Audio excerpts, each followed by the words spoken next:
আসসালামু আলাইকুম। ক্লাস 7-এর ইতিহাসের ক্লাসে আজ তোমাদের বাংলার সমাজ ও সংস্কৃতি নিয়ে আলোচনা করব। গত ক্লাসে তোমাদের বাংলার সমাজ ও সংস্কৃতির কিছুটা অংশ আলোচনা করা হয়েছিল, মানে বিক্রমশীল মহাবিহার, এই বিক্রমশীল মহাবিহার পর্যন্ত আলোচনা করা হয়েছিল। আজকের ক্লাসে তোমাদের বিক্রমশীল মহাবিহারের পর যে অংশগুলো আছে সেগুলো নিয়ে আলোচনা করব। এখানে দেখো 34 পাতায় 34 পেজ নাম্বার তোমাদের যে পাল যুগের শিল্পরীতিকে প্রাচ্য শিল্পরীতি বলা হয়। এখানে একটা এমসিকিউ প্রশ্ন আসে বা শূন্যস্থান পূরণ আসে যে পাল যুগের শিল্পরীতিকে কি বলা হয়। তাহলে পাল যুগের শিল্পরীতিকে বলা হয় প্রাচ্য শিল্পরীতি। এটা অনেক সময় শূন্যস্থান পূরণও পড়ে বা অনেক সময় মাল্টিপল চয়েস কোশ্চেনেও আসে যে পাল যুগের শিল্পরীতিকে প্রাচ্য শিল্পরীতি বলা হয়, পাশ্চাত্য শিল্পরীতি বলা হয়, এরকম অপশন থাকে। তখন তোমাকে লিখতে হবে কি প্রাচ্য শিল্পরীতি। বা শূন্যস্থান পূরণে যদি বলে যে পাল যুগের শিল্পরীতিকে ড্যাশ শিল্পরীতি বলা হয়, তখন লিখতে হবে যে পাল যুগের শিল্পরীতিকে প্রাচ্য শিল্পরীতি বলা হয়। তাহলে পাল আমলের যে স্থাপত্য তার মধ্যে অন্যতম ছিল স্তূপ, বিহার এবং চৈত্য। স্তূপ,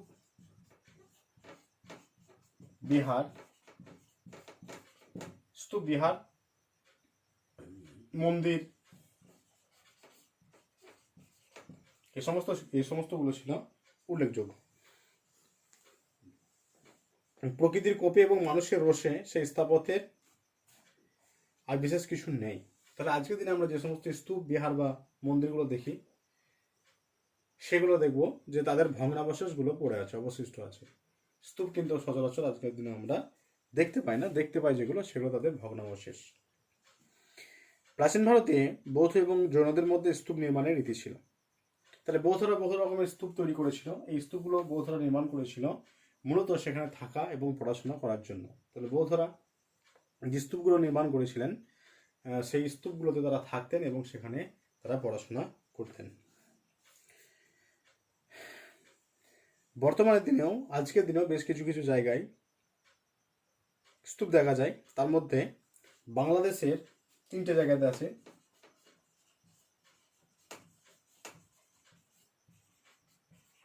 বাংলাদেশের ঢাকা জেলার আশরাফপুর,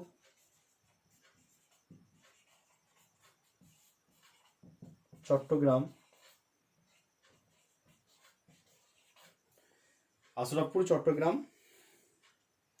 রাজশাহীর পাহাড়পুর।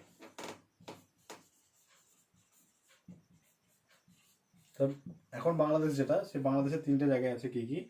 বাংলাদেশের ঢাকা জেলার আশরাফপুর গ্রাম, এই আশরাফপুর গ্রামে একটা আছে, চট্টগ্রামে আছে, আর রাজশাহীর পাহাড়পুর বলে একটা জায়গা আছে, সেখানে এই স্তূপের ভগ্নাবশেষ দেখতে পাওয়া যায়।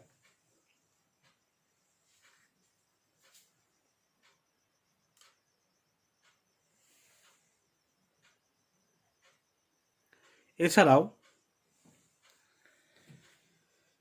যে সমস্ত জায়গায় পাওয়া যায়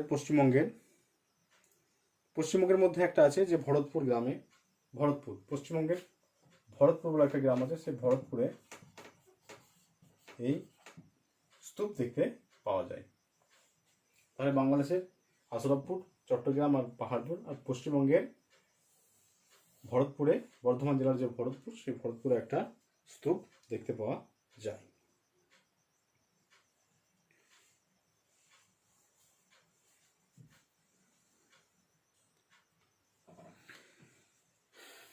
এই যে স্তূপ বৌদ্ধরা নির্মাণ করেছিল, স্তূপগুলো ছিল ভিক্ষুদের বাসস্থান এবং জ্ঞান চর্চার কেন্দ্র।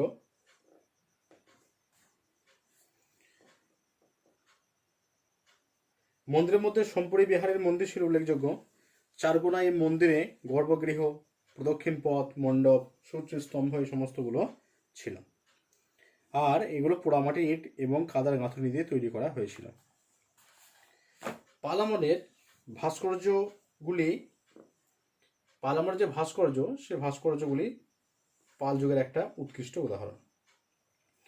পাহাড়পুর প্রত্নক্ষেত্রে সবচেয়ে ভালো নিদর্শন। এখানে মূল মন্দিরের গায়ে পাথরের ফলক রয়েছে, যার মধ্যে স্থানীয় রীতির প্রভাব স্পষ্ট। দেখো, তাহলে এখানে যেটা মূল মন্দির, সেই মূল মন্দির যেটা পাহাড়পুরে অবস্থিত, সেই মূল মন্দিরের গায়ে পাথরের ফলক রয়েছে এবং পাথরের যে ফলক, সেই ফলকগুলোই সেই সময় যারা শিল্পী তারা খোদাই করে করে বিভিন্ন রকমের মূর্তি তারা তৈরি করতেন। তার মধ্যে রাধাকৃষ্ণ, যমুনা, বলরাম, শিব, বুদ্ধ, অবলোকিতেশ্বরের মূর্তি আছে। এই দেবদেবীদের মধ্যে ব্রাহ্মণ ঐতিহ্যের প্রভাব অনেক বেশি। তাহলে দেখো, তাহলে এখানে যারা শিল্পী তারা মূল মন্দিরের গায়ে বিভিন্ন রকমের দেবদেবীর মূর্তি নির্মাণ করতেন। এদের মধ্যে রাধাকৃষ্ণ, বলরাম, শিব, বুদ্ধ, ঠিক আছে, এই সমস্ত দেবদেবীদের মূর্তি তারা পাথর কেটে কেটে তারা তৈরি করতেন, যেটা মূল মন্দিরের বাইরে অবস্থিত। পাল রাজারা ছিলেন বৌদ্ধ ধর্মাবলম্বী, তবে তারা ব্রাহ্মণ্য সংস্কৃতি পৃষ্ঠপোষকতা করতেন। ভাস্কর্যের মধ্যে পোড়ামাটির শিল্প সামগ্রী ছিল। এগুলি ছিল স্থানীয় লোকায়ত শিল্পের প্রতীক। এগুলিতে সাধারণ মানুষের দৈনন্দিন জীবনের সুখ দুঃখ, সমাজ জীবন, ধর্মবিশ্বাস প্রভৃতি ফুটে উঠত। তাহলে পোড়ামাটির যে শিল্প, সেই পোড়ামাটির শিল্প এই সময় একটা উল্লেখযোগ্য ভূমিকা পালন করেছেন এবং পোড়ামাটির সাহায্যে ওই সময় বিভিন্ন রকমের যে স্থানীয় লোকায়ত শিল্প, সেই লোকায়ত শিল্পের পরিচয় আমরা খুঁজে পাই এবং এই লোকায়ত শিল্পের সাহায্যে স্থানীয় মানুষদের যে সুখ দুঃখ, ব্যথা বেদনা, সমাজ জীবন, সেই সমস্ত জিনিসগুলো ফুটিয়ে তোলা হতো। খ্রিস্টীয় একাদশ-দ্বাদশ শতকের আগে আঁকা কোনো ছবি আজ আর পাওয়া যায়নি। যে ছবিগুলি পাওয়া গেছে বর্তমানে আজকের দিনে, সেগুলো বৌদ্ধ ধর্মের পাণ্ডুলিপি অলঙ্করণ করার জন্যই তৈরি করা হয়েছিল। এই ছবিগুলি আকারে ছোট, কিন্তু এগুলি পরেকার যুগের অনুচিত্রের মতো সূক্ষ্ম রেখাময় নয়। এগুলির সঙ্গে প্রাচীর গাত্রে আঁকা ছবির অনেকটা মিল খুঁজে পাওয়া যায়। অনুচিত্র বা মিনিয়েচার পরে আছে, সেটা আলোচনা করব। এরপর দেখো, এখানে পাল যুগে ধীমান এবং তার ছেলে বিদপাল ছিলেন প্রসিদ্ধ শিল্পী। তারা ধাতব শিল্পে, ভাস্কর্য এবং চিত্রশিল্পে বিশেষ কৃতিত্ব দেখিয়েছিলেন। ধীমান এবং তার ছেলে বিদপাল বা বিটপাল, ধীমান আর তার ছেলে বিটপাল, এরা ছিলেন উল্লেখযোগ্য শিল্পী। এরা কি করতেন না, এরা ধাতব শিল্প, ভাস্কর্য এবং চিত্রশিল্পে এরা বিশেষ পারদর্শী ছিলেন। এরপর সেন রাজাদের আমলে স্থানীয় গ্রাম শাসন ব্যবস্থায় অবনতি ঘটেছিল।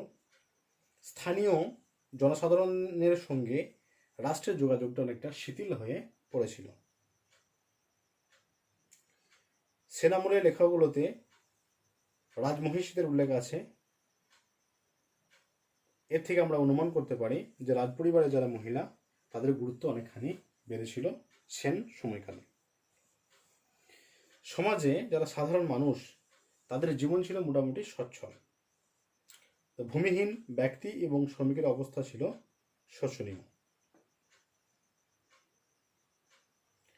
পাল আমলে তো নাই, সেন আমলে বর্ণ ব্যবস্থা অনেকটা কঠোর, অনমনীয় হয়ে পড়েছিল।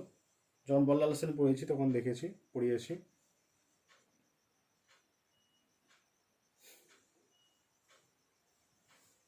ডিটেলসে এটা আলোচনা করা হয়েছে তখন।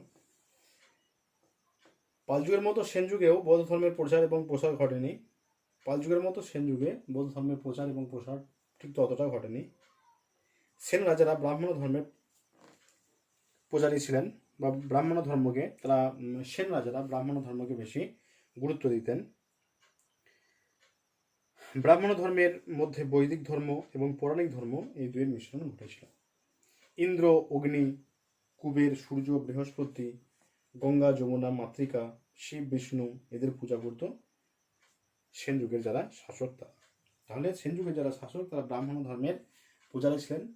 ব্রাহ্মণ ধর্মের সঙ্গে সঙ্গে তারা ইন্দ্র, অগ্নি, কুবের এই সমস্ত দেবদেবীরও কিন্তু, ইন্দ্র, অগ্নি,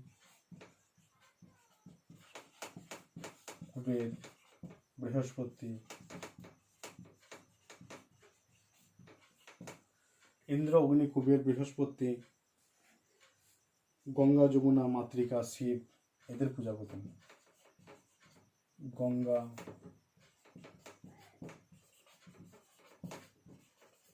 যমুনা, মাতৃকা, শিব, এদেরও পূজা করতেন সেন যুগের শাসকরা। সেন যুগের শাসকরা ব্রাহ্মণ ধর্মের সাথে সাথে ইন্দ্র, অগ্নি, কুবের, বৃহস্পতি, গঙ্গা, যমুনা, মাতৃকা, শিব এই সমস্ত দেবদেবী তারা পূজা করতেন। সেন রাজাদের মধ্যে লক্ষণ সেন ছিলেন বৈষ্ণব, এবং লক্ষণ সেনের পরবর্তীকালে যারা ছিলেন তারা সকলেই ছিলেন শৈব, মানে শিবের উপাসক। লক্ষণ সেন ছিলেন বৈষ্ণব। বৈষ্ণব বলতে যারা বিষ্ণুর উপাসনা করে তাদেরকে বলা হয় বৈষ্ণব।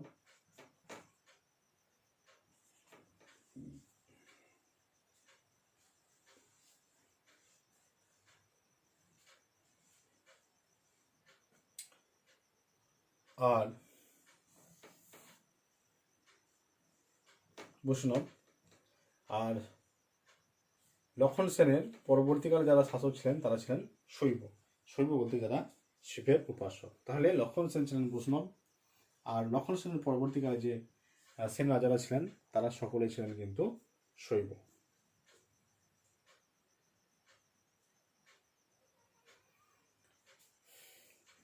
বৌদ্ধ ধর্মের অস্তিত্ব থাকলেও বৌদ্ধরা আগেকার যুগের মতো সুযোগ সুবিধা এই সময় পেত না। ব্রাহ্মণরাই সমাজের সমাজপতি হিসেবে সমস্ত সুযোগ সুবিধা ভোগ করত। তাহলে ব্রাহ্মণ যারা তারা সমাজের সুযোগ সুবিধা ভোগ করত। এই সময় বৌদ্ধদের প্রাধান্য ছিল ঠিক সেই সময়, একবারে লুপ্ত হয়ে যায়নি। তবে ব্রাহ্মণদের প্রভাব প্রতিপত্তি থাকলেও বা বৌদ্ধদের অস্তিত্ব থাকলেও কিন্তু আগের মতো তাদের সম্মান ছিল না। সেই জায়গাটা দখল করেছিল যারা ব্রাহ্মণ তারা। ব্রাহ্মণদের মধ্যে একাধিক উপবিভাগ ছিল। অব্রাহ্মণদের সবাইকে শঙ্কর বা শূদ্র হিসেবে ধরা হতো। ব্রাহ্মণরা অব্রাহ্মণদের কাজ করতে পারত, কিন্তু অব্রাহ্মণরা ব্রাহ্মণদের কাজগুলি করতে পারত না। এছাড়া সেন আমলে আদিবাসী উপজাতি মানুষদের কথাও জানা যায়। তাহলে দেখো, ব্রাহ্মণ, ক্ষত্রিয়, বৈশ্য, শূদ্র চারটা শ্রেণী। তাহলে ব্রাহ্মণ বাদ দিয়ে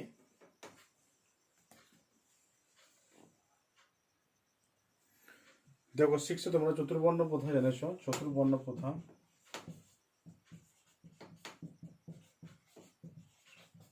চতুর্বর্ণ প্রথার মধ্যে প্রথমে যারা ছিল তারা হচ্ছে ব্রাহ্মণ, সমাজে একদম উঁচুতে ছিল। ক্ষত্রিয়, বৈশ্য আর শূদ্র,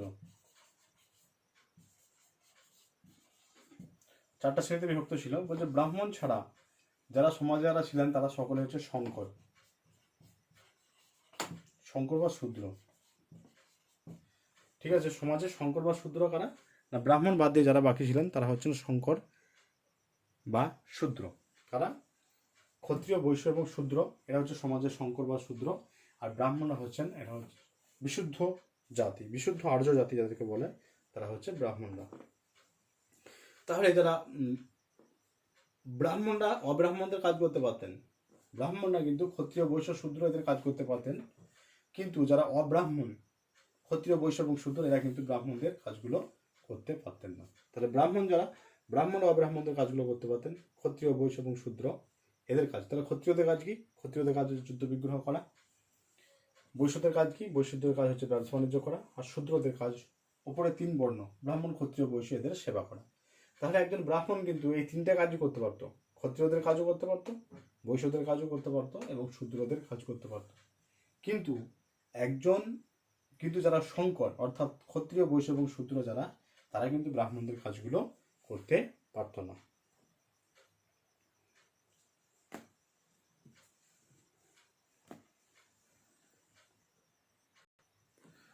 দেখো, পঞ্চরত্ন আগে আলোচনা করা হয়েছিল। পঞ্চরত্ন লক্ষণ সেন যখন পড়েছি তখন আলোচনা করেছি যে লক্ষণ সেনের রাজসভা অলঙ্কৃত করতেন পাঁচজন জ্ঞানীগুণী ব্যক্তি। এদের সংখ্যা 5 ছিল বলে এদের পঞ্চরত্ন বলা হয়। এরা হলেন কবি জয়দেব, উমাপতি ধর, গোবর্ধন, শরণ।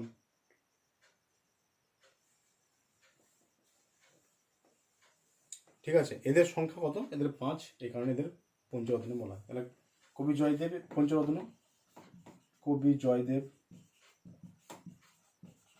উমাপতি ধর,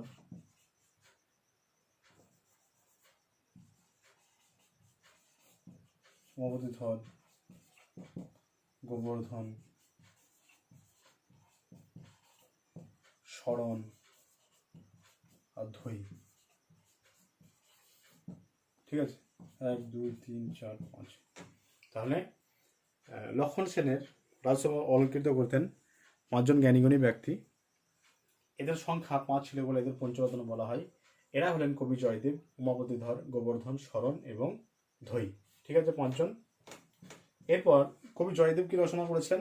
কবি জয়দেব গীত গোবিন্দম বলে একটা গ্রন্থ রচনা করেছেন, গীত গোবিন্দম।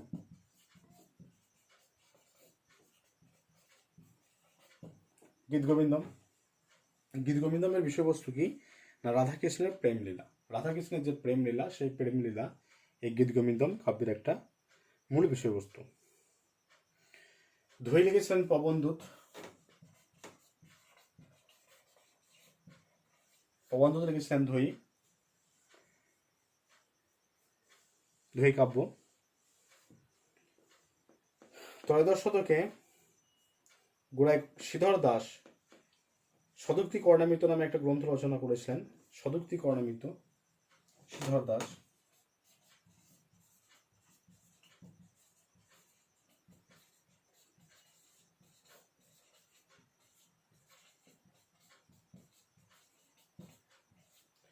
সদুক্তি কর্ণামৃত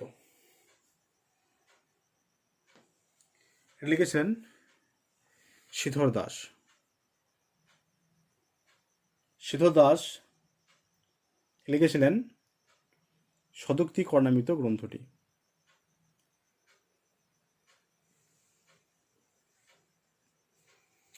বল্লাল সেন যে গ্রন্থ সেগুলো আগে আলোচনা করেছি। দান সাগর এবং অদ্ভুত সাগর নামে দুটি বিখ্যাত গ্রন্থ লিখেছেন। লক্ষণ সেনের মন্ত্রী হলায়ুদ বৈদিক বিষয়ে নিয়ম নিয়ে ব্রাহ্মণ সর্বস্ব নামে একটা গ্রন্থ রচনা করেছিলেন। দেখো, বল্লাল সেন রচিত গ্রন্থ আগেও লিখেছি, আরেকবার বলছি। বল্লাল সেন রচিত মোট 4টি গ্রন্থ ছিল, তার মধ্যে 2টোর কথা আমরা জানতে পারি। এটা হচ্ছে দান সাগর, এটা হচ্ছে অদ্ভুত সাগর।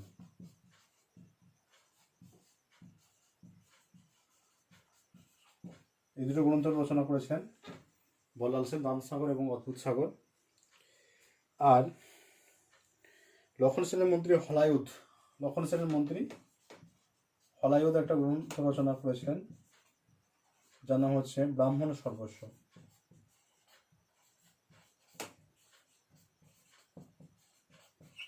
গ্রন্থের নাম হলো কি? ব্রাহ্মণ সর্বস্ব। এটা লিখেছিলেন হলায়ুদ।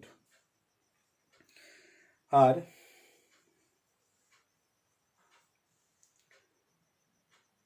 এছাড়াও সেন যুগের আরো 2জন উল্লেখযোগ্য লেখক ছিলেন। একটা হচ্ছে সর্বানন্দ, যিনি অভিধান রচনা করেছিলেন, অভিধান প্রণেতা এবং গণিতজ্ঞ। তিনি গণিতজ্ঞ ছিলেন। গণিতজ্ঞ এবং জ্যোতির্বিদ শ্রীনিবাস ছিলেন সেন যুগের একটা অন্যতম লেখক। আচ্ছা, এখান থেকে একটা এমসিকিউ তোমাদের আসে বা শূন্যস্থান পূরণ। সাহিত্য হলো সমাজের ড্যান্স।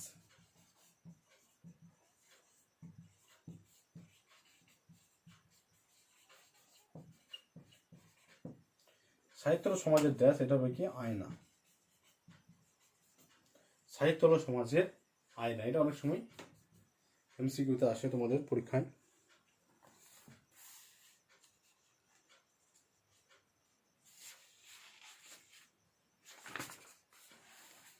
আচ্ছা, পাল যুগ সেন যুগ তোমাদের পার্থক্য আমি লিখিয়ে দিয়েছি আগেই। পাল যুগ এবং সেন যুগের মধ্যে কী কী পার্থক্য আমি যখন পাল যুগ সেন যুগ পড়েছি তখন কিন্তু এটা আমি আলোচনা করেছি। এরপর তোমাদের যেটা আছে 38 পাতায় ভারত ও বহির্বিশ্ব। ভারত ও বহির্বিশ্বে দেখো 39 পাতায় একটা টুকরো কথা বলে আছে। দীপঙ্কর শ্রীজ্ঞান, অতীশ দীপঙ্কর শ্রীজ্ঞান, অতীশ দীপঙ্কর শ্রীজ্ঞান। এর মধ্যে টিকা আছে অনেক সময়, বা দীপঙ্কর শ্রীজ্ঞান ব্র্যাকেটে অতীশ। দেখো, যে সমস্ত বাঙালি বৌদ্ধ আচার্য ছিলেন তাদের মধ্যে অন্যতম হলেন অতীশ দীপঙ্কর শ্রীজ্ঞান বা দীপঙ্কর শ্রীজ্ঞান অতীশ। দীপঙ্কর শ্রীজ্ঞান অতীশ তিনি ওদন্তপুরী মহাবিহারের আচার্য, শিলরক্ষিতের কাছে দীক্ষা নিয়েছিলেন। তাহলে ওদন্তপুরী মহাবিহারের আচার্য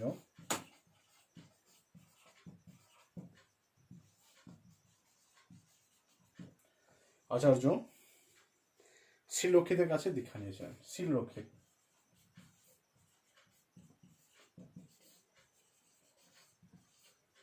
শিলরক্ষিতের কাছে তিনি দীক্ষা নেন। তাহলে অতীশ দীপঙ্কর শ্রীজ্ঞানের গুরু কে ছিলেন? অতীশ দীপঙ্কর শ্রীজ্ঞানের গুরু ছিলেন শিলরক্ষিত। এরপর আমরা জানবো জন্ম এবং জন্মস্থান। ছোট ছোট পয়েন্টস করে এই করবো, আলোচনা করবো। তো 1 নম্বর পয়েন্টস হচ্ছে জন্ম ও জন্মস্থান।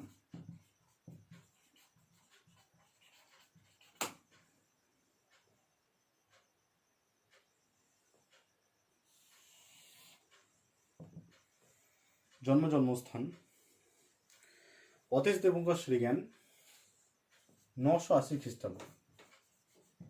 অতীশ দীপঙ্কর শ্রীজ্ঞান বা দীপঙ্কর শ্রীজ্ঞান অতীশ 980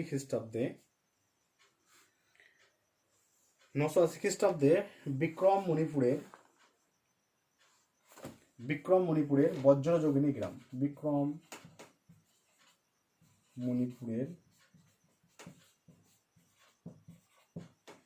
বজ্রযোগিনী গ্রামে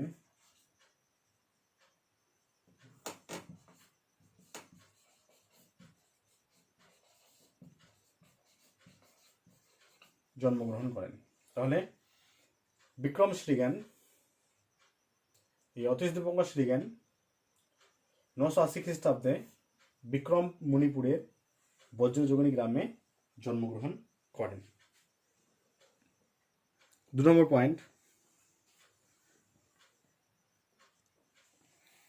2 নম্বর, মহাবিহারের আচার্য অধ্যক্ষ। তাহলে 1 নম্বর পয়েন্ট কি হলো? 1 নম্বর পয়েন্ট হলো জন্ম এবং জন্মস্থান। 980 খ্রিস্টাব্দে অতীশ দীপঙ্কর শ্রীজ্ঞান বিক্রম মণিপুরের বজ্রযোগিনী গ্রামে জন্মগ্রহণ করেন।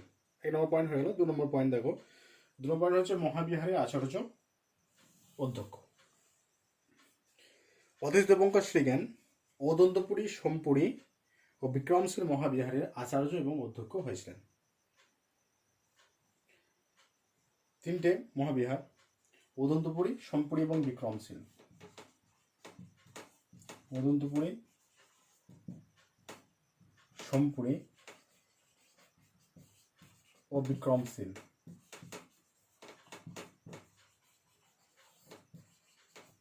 ওদন্তপুরী, সোমপুরী এবং বিক্রমশীল এই 3টি মহাবিহারের অধ্যক্ষ এবং আচার্য হয়েছিলেন।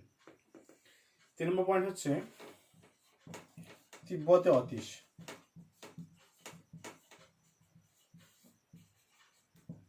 তিব্বতে অতীশ 1040 খ্রিস্টাব্দে তিব্বতের রাজা জ্ঞানপ্রভের আমন্ত্রণে,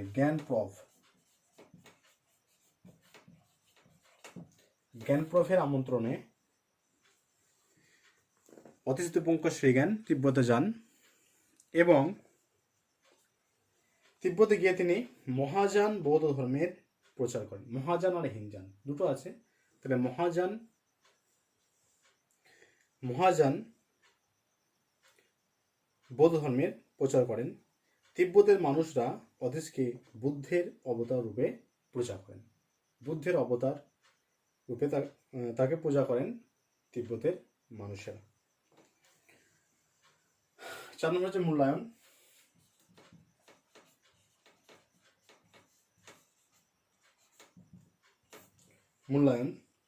অতীশ বৌদ্ধ ধর্মকে তিব্বতে জনপ্রিয় করে তুলেছিলেন।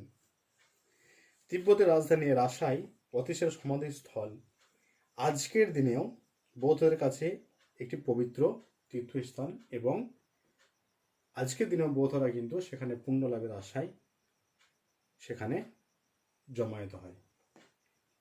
দেখো তাহলে পয়েন্টসগুলো আবার ব্যাখ্যা করে দিচ্ছি। তাহলে অতীশ দীপঙ্কর শ্রীজ্ঞান যদি 3 নম্বরের প্রশ্ন আসে তোমাদের, এটা মূলত টিকা হিসেবে পড়ে পরীক্ষায়, তাহলে প্রথমেই সূচনা দেবে একটু। সূচনায় কি দেবে, যে বাঙালি বৌদ্ধ আচার্যদের মধ্যে সবচেয়ে বিখ্যাত ছিলেন এবং শ্রেষ্ঠ ছিলেন অতীশ দীপঙ্কর শ্রীজ্ঞান। এই অতীশ দীপঙ্কর শ্রীজ্ঞানের গুরু ছিলেন কে না শিলরক্ষিত। এই শিলরক্ষিত ছিলেন অদন্তপুরী মহাবিহারের আচার্য।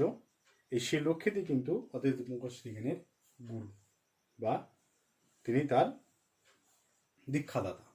1 নম্বর পয়েন্ট, এটা হলো সূচনা। 1 নম্বর পয়েন্টে লিখবে জন্ম এবং জন্মস্থান। অতীশ দীপঙ্কর শ্রীজ্ঞান 980 খ্রিস্টাব্দে বিক্রম মণিপুরের বজ্রযোগিনী গ্রামে জন্মগ্রহণ করেছিলেন। 2 নম্বর পয়েন্ট লিখবে মহাবিহারের আচার্য অবলিগ্ধ অধ্যক্ষ অতীশ দীপঙ্কর শ্রীজ্ঞান অদন্তপুরী, সোমপুরী এবং বিক্রমশীল মহাবিহারের অধ্যক্ষ, আচার্য এবং অধ্যক্ষ হয়েছিলেন। 3 নম্বর হচ্ছে অতীশে তিব্বতে অতীশ 1040 খ্রিস্টাব্দে তিব্বতের রাজা জ্ঞানপ্রভের আমন্ত্রণে তিনি তিব্বতে যান এবং তিব্বতে গিয়ে মহাযান বৌদ্ধ ধর্মে তিনি প্রচার করেন। তিব্বতের মানুষরা অতীশকে বুদ্ধের অবতার রূপে পূজা করেন।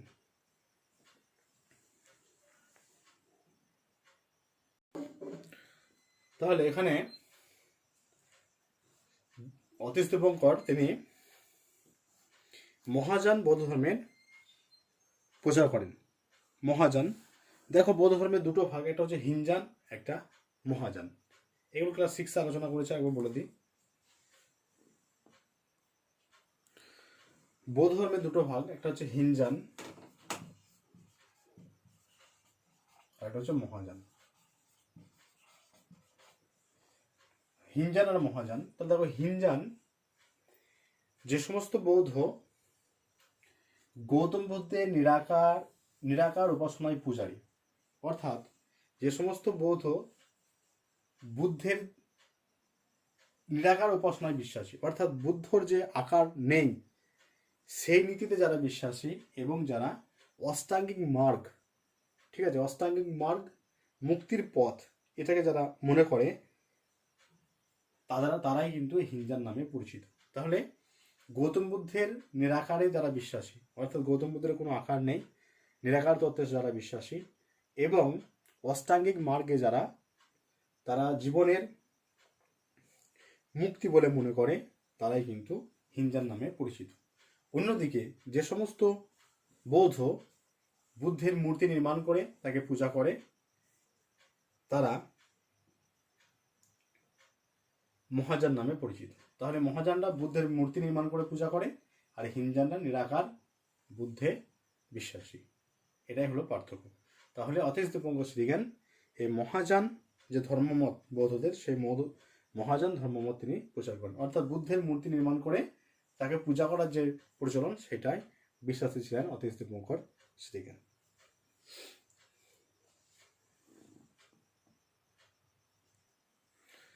বাংলার সমাজ সংস্কৃতির খ্রিস্টীয় 7ম থেকে দ্বাদশ শতক এই সময়কালে ভারতীয় ভাষা, সাহিত্য, শিল্প এই সমস্তগুলো দক্ষিণ পূর্ব এশিয়ায় ছড়িয়ে পড়েছিল। ভারত মহাসাগরকে কেন্দ্র করে বাণিজ্য এবং ধর্মপ্রচারের মাধ্যমে এই সাংস্কৃতিক যোগাযোগ তৈরি হয়েছিল। কম্বোডিয়ায় রামায়ণের ঘটনাবলী নিয়ে নৃত্য সঙ্গীত খুবই জনপ্রিয় ছিল। খ্রিস্টীয় 8ম শতাব্দীতে ইন্দোনেশিয়ার বড়বুদুর যে বৌদ্ধ মন্দির সেটা ছিল পৃথিবীর সর্ববৃহৎ বৌদ্ধ কেন্দ্র। পৃথিবীর সর্ববৃহৎ বৌদ্ধ কেন্দ্রের নাম কি? পৃথিবীর সর্ববৃহৎ বৌদ্ধ কেন্দ্রের নাম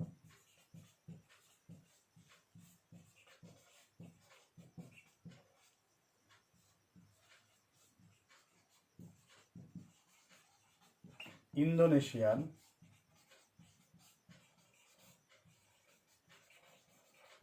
বড়বুদুর।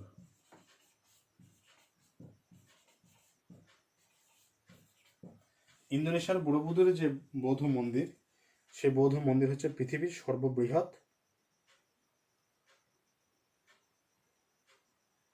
সর্ববৃহৎ বৌদ্ধ মন্দির বড়বুদুর। আর পৃথিবীর সবচেয়ে একটা বিখ্যাত বিষ্ণু মন্দির, দ্বাদশ শতকের প্রথম ভাগে একটা বিখ্যাত বিষ্ণু মন্দির হলো কম্বোডিয়ার আঙ্কর ভাট।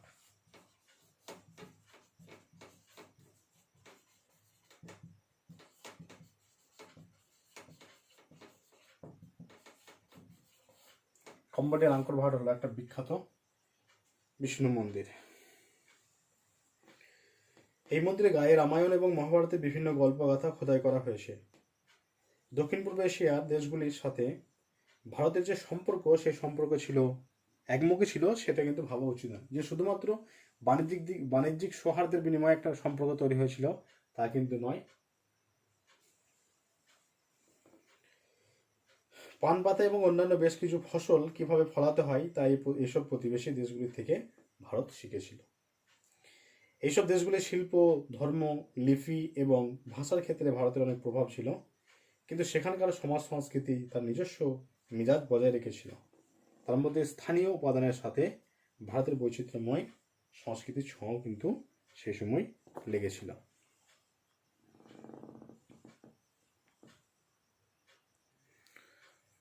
তোমাদের বইয়ের যে অনুশীলনী, পেজ নাম্বার 41, দেখো বেমানান আছে। নাড়ু চোল উর নগরম, একের ক আছে নাড়ু, তারপরে আছে চোল উর নগরম। সঠিক হচ্ছে যেটা বেমানান সেটা হচ্ছে চোল। দেখো নাড়ু উর নগরম এরা কিন্তু চোলদের প্রশাসনের ভাগ, তাহলে বেমানান হচ্ছে কি চোল। 2 ঔদন্তপুরী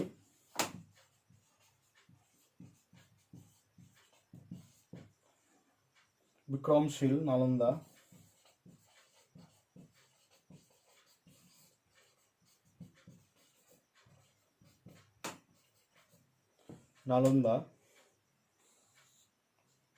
জগদ্দল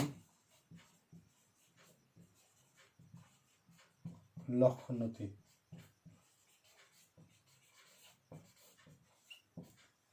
দেখো ঔদন্তপুরী, বিক্রমশীল, নালন্দা, জগদ্দল এগুলো সব কিন্তু বৌদ্ধ বিহার। শুধুমাত্র শুধুমাত্র লক্ষণতীটা কিন্তু বৌদ্ধ বিহার নয়, তাহলে এটা লক্ষণতী হবে বেমানান। তারপর আছে জয়দেব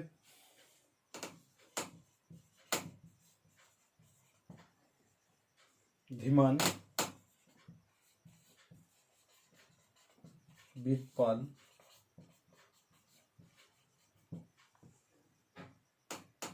সন্ধ্যাকর নন্দী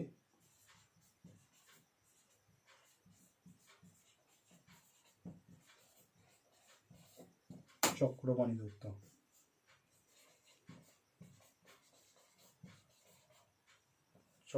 দত্ত।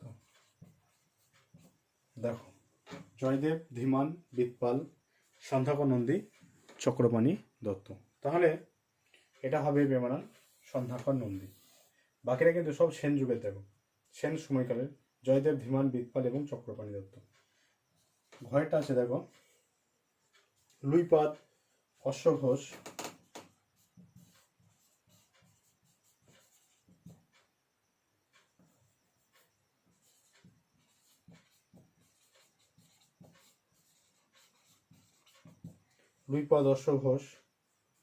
সরহপাদ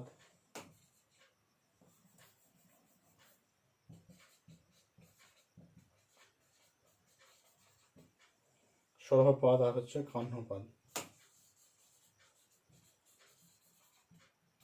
দেখো লুইপাদ, অশ্বঘোষ, সরহপাদ আর কাহ্নপাদ। তা লুইপাদ, সরহপাদ, কাহ্নপাদ এরা হলেন চর্যা পদকর্তা। তাহলে অশ্বঘোষ চর্যা পদকর্তা নয়, তাই অশ্বঘোষটা হবে বেমানান। তাহলে একবার দেখে নাও সবাই। একটা হচ্ছে চোল, 2 লক্ষণতী, 3 সন্ধ্যাকর নন্দী আর 4 হচ্ছে অশ্বঘোষ। এগুলো হচ্ছে বেমানান।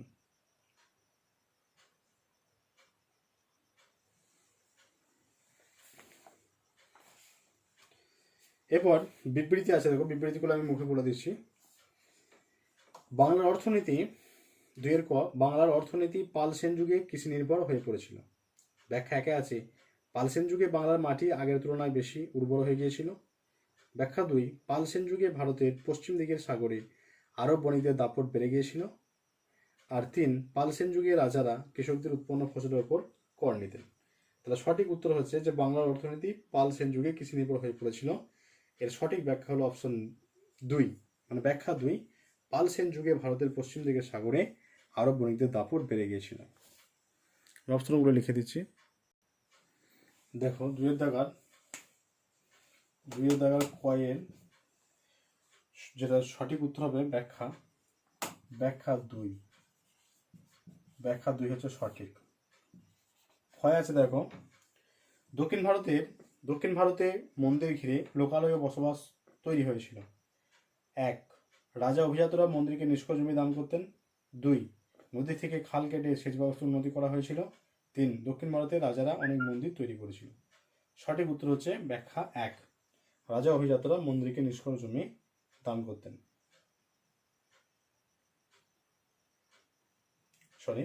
এটা হচ্ছে দক্ষিণ ভারতে রাজার অনেক মন্দির। আচ্ছা, দক্ষিণ ভারতে মন্দির ঘিরে লোকালয় বসবাস তৈরি হয়েছিল। রাজা অভিজাতরা মন্দিরকে নিষ্কর জমি দান করতেন। নদী থেকে খাল কেটে সেচ ব্যবস্থা উন্নতি করা হয়েছিল। দক্ষিণ ভারতে রাজার অনেক মন্দির তৈরি করেছিলেন। তাহলে ব্যাখ্যা 1, ক্ষয়ের হচ্ছে ব্যাখ্যা 1 সঠিক উত্তর। রাজা এবং অভিজাতরা জমি দান করতেন এই সময় মন্দিরকে। 3, সেন যুগে বৌদ্ধ ধর্মের প্রচার ও প্রসার কমে গিয়েছিল। ব্যাখ্যা 1, সেন রাজারা বৌদ্ধ ছিলেন। 2, সেন রাজারা ব্রাহ্মণ ধর্মকে প্রাধান্য দিতেন। আর 3, সমাজের শূদ্রের সংখ্যা বেড়ে গিয়েছিল। তাহলে সঠিক উত্তর হচ্ছে ব্যাখ্যা 2, সেন রাজারা ব্রাহ্মণ ধর্মকে প্রাধান্য দিতেন।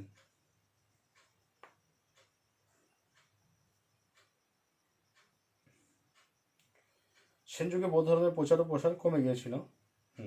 তাহলে ব্যাখ্যা 2 হচ্ছে সেন রাজারা ব্রাহ্মণ ধর্মকে প্রাধান্য দিতেন। ব্যাখ্যা 2 সঠিক।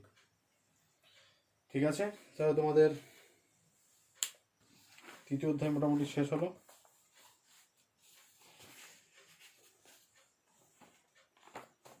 দেখো অনুশীলন পর্যন্ত করে দেওয়া হলো। কারো যদি কিছু সমস্যা থাকে অবশ্যই জানাবে। কোনো পয়েন্ট যদি বুঝতে না পারো হোয়াটসঅ্যাপে আমাকে অবশ্যই মেসেজ করবে, আমি সেই জায়গাটা বুঝিয়ে দেওয়ার চেষ্টা করব। ঠিক আছে।